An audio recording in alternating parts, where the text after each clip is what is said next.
भगवा आतंकवाद राजनीति का झूठ है या साजिश है, इसको लेकर के खूब सवाल भी उठे और इसको लेकर के सियासत भी होती रही है। लेकिन राज्यसभा में गृह मंत्री अमित शाह ने भगवा आतंकवाद को लेकर के विपक्ष के तमाम नैरेटिव को ध्वस्त कर दिया और भरे सदन में ताल ठोक करके कहा कि कोई भी हिंदू आतंकी नहीं हो सकता है। देखें।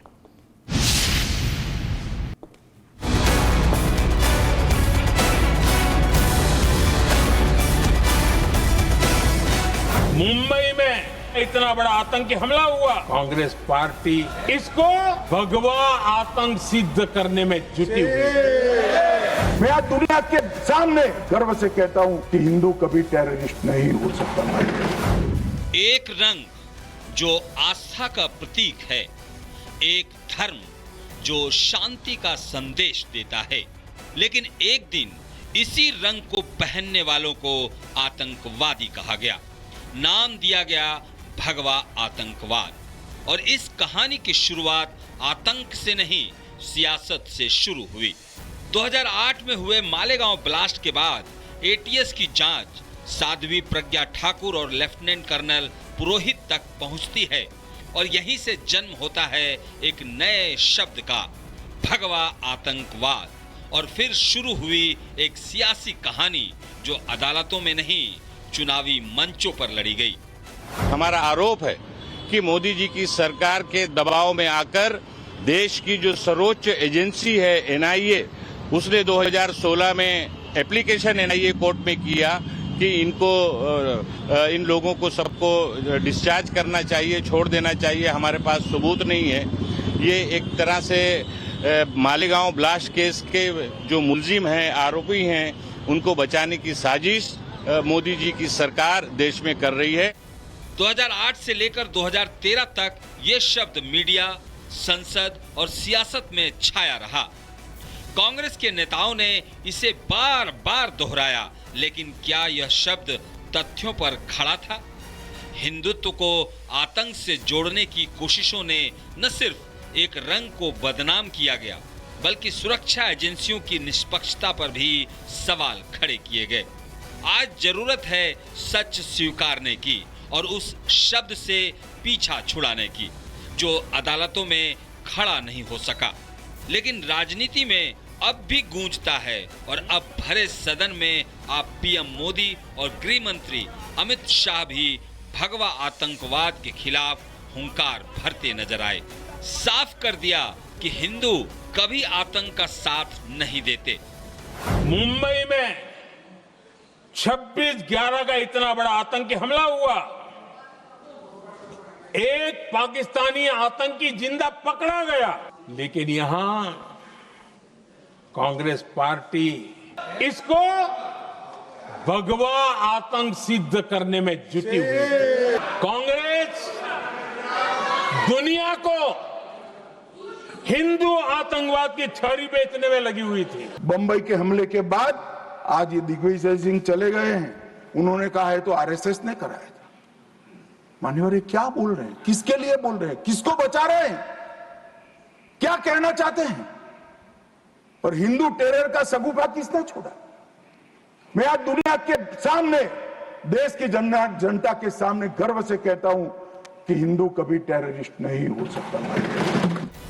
तो भगवा आतंकवाद के खिलाफ गढ़ा गया नैरेटिव अब ध्वस्त हो चुका है और मालेगांव केस में आज के फैसले के बाद इस नैरेटिव को गढ़ने वाले भी बेनकाब होंगे। लेकिन बड़ा सवाल यही है कि साधु, संत, सेना के अफसर और राष्ट्रवादी संगठन इन पर आतंकवाद का ठप्पा लगाने की कोशिश क्यों हुई? भगवा आतंकवाद शब्द क्या सुरक्षा के खतरे के लिए इस्तेमाल किया गया, या फिर ये बहुसंख्यकों को बदनाम करने की साजिश थी? क्या भगवा को आतंक से जोड़ना एक राजनीतिक स्टंट था? Bureau report, Republic Bharat. भगवा आतंकवाद राजनीति का झूठ है या साजिश है, इसको लेकर के खूब सवाल भी उठे और इसको लेकर के सियासत भी होती रही है। लेकिन राज्यसभा में गृह मंत्री अमित शाह ने भगवा आतंकवाद को लेकर के विपक्ष के तमाम नैरेटिव को ध्वस्त कर दिया और भरे सदन में ताल ठोक करके कहा कि कोई भी हिंदू आतंकी नहीं हो सकता है। देखें।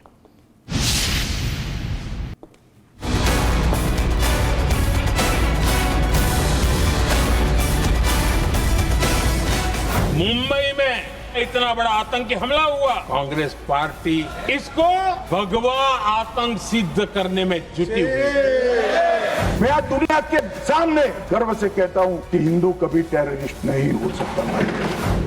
एक रंग जो आस्था का प्रतीक है, एक धर्म जो शांति का संदेश देता है, लेकिन एक दिन इसी रंग को पहनने वालों को आतंकवादी कहा गया, नाम दिया गया भगवा आतंकवाद। और इस कहानी की शुरुआत आतंक से नहीं, सियासत से शुरू हुई।